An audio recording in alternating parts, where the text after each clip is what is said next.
नमस्कार मंडळी, साध्या सोप्या रेसिपीजमध्ये आज आपण बनवतोय पिंक पास्ता, तो सुद्धा बीटरूट घालून.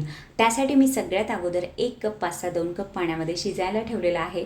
त्यामध्ये थोडंसं मीठ आणि तेलसुद्धा घालायचं आहे. पास्ता 80% शिजला की गॅसची फ्लेम बंद करायची आणि झाकण लावून घ्यायचं आहे.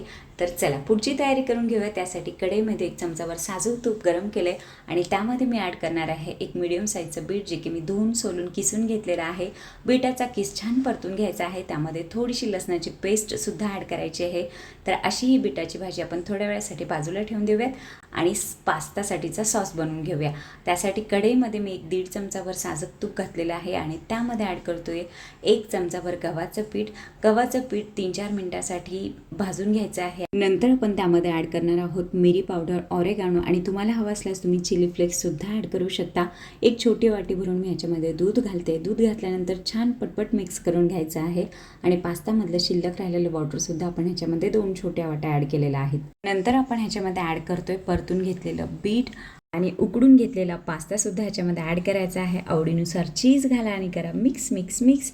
तुमचा यम्मी, हेल्दी, टेस्टी आणि ब्युटिफुल असा पास्ता तयार आहे मंडळी. Thank you so much. बाय.